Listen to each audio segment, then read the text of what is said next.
जीवन में अपने कर्मों में एक ही खेती कर सकते हैं और वह है प्रभु की खेती, परमेश्वर परमात्मा की खेती, हरिनाम की खेती। हम सब यह जानते हैं, यह कहते हैं, यह मानते हैं, यह सुनते हैं, यह पढ़ते हैं कि हम जो कर्म करेंगे उसका फल हमको मिलेगा, और ऐसा होता भी है। तो क्यों ना हम एक ही कर्म करें, हरि नाम को, हरि नाम की खेती करें अपने जीवन में। उसका फल परमात्मा की पहचान के रूप में हमको मिलेगा। और यह सब हम कर कैसे पाए, उसका रास्ता है छोटा सा 15 मिनट का समय। यह कोई भजन नहीं, यह कोई भगवान नहीं, यह एक प्रक्रिया है तुम्हें भजन सिखाने की, तुम्हें भजन से मिलाने की, तुम्हें भगवान बनाने की। जिसको तुम इधर उधर दीवारों के बनाए घरों में ढूंढते हो, वह तुम्हारे अंदर है। तुम उसको पहचान पाओ, उसको जान पाओ, उसका रास्ता है 15 मिनट का छोटा सा समय, और कुछ नहीं है। इसको तुम भजन कहो, इसको तुम संस्कार कहो, इसको तुम साधना कहो, इसको तुम तपस्या कहो, कुछ भी कह लो, कुछ भी नाम रूप रख लो।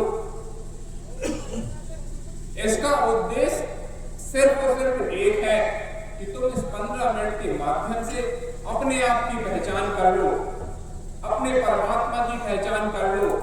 तुम यह जान सको, तुम यह पहचान सको कि तुम जो कर्म कर रहे हो, तुम अपने जीवन में जो खेती कर्मों की कर रहे हो, उसमें तुम कितने गलत हो, कितने सही हो, क्या सत्य है, क्या असत्य है। और इस भजन के माध्यम से तुम हरि नाम की खेती कर पाओ। वह हरि नाम की खेती जो आज यहाँ बैठे हुए अनेकों साथियों ने अपने जीवन में की, और उन्हें परमात्मा मिल गया इस छोटे से 15 मिनट के समय में। परमात्मा के स्वरूप का उनको दर्शन हो गया। तुम भी उस परमात्मा के स्वरूप का दर्शन इस छोटे से 15 मिनट के समय के रूप में कर सकते हो।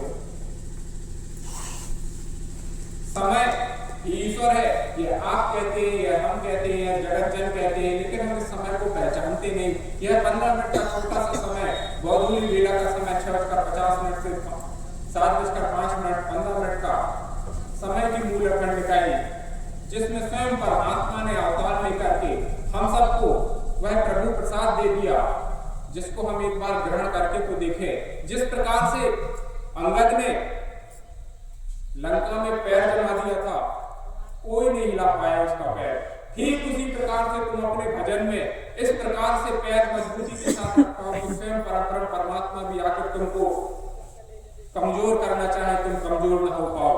तब तुम कहोगे कि हाँ, परमात्मा के नाम पर तुमने ऐसा भजन किया कि स्वयं परमात्मा ने तुम्हारी परीक्षा ली, तो भी वह तुम्हें डगमगा नहीं पाए।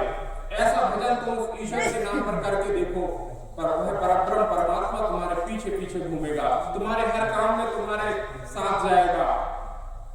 तो उस परब्रह्म परमात्मा को पहचान तो पाओ। आज वह परब्रह्म परमात्मा इस समय के माध्यम से तुम्हारे दरवाजे पर खड़ा है। केवल अनभिज्ञता है इस बात की कि तुम उसको पहचान नहीं पा रहे, तुम उसको जान नहीं पा रहे। तुम राम, कृष्ण, ईसा, मूसा, अल्लाह, गॉड अनेकों नाम रूपों से उसको पुकारते हो, उसको जानते हो, लेकिन उसकी पहचान तुम नहीं कर पाते।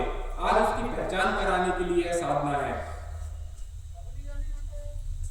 तुम उसको पहचान पाओ वह दिखता कैसा है, तुम उसको जान पाओ कि वह है क्या,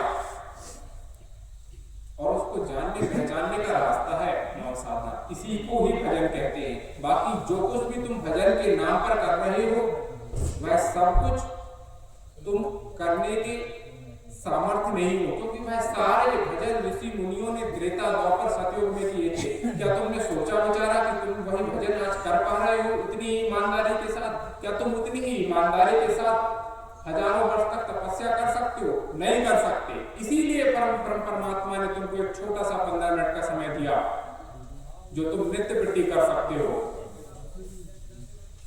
अपने जीवन की अंतिम सांस तक तुम उस परब्रह्म परमात्मा को अपने जीवन में इस छोटे से 15 मिनट के समय के रूप में सर्वोपरि प्रधान स्थान देकर के देखो।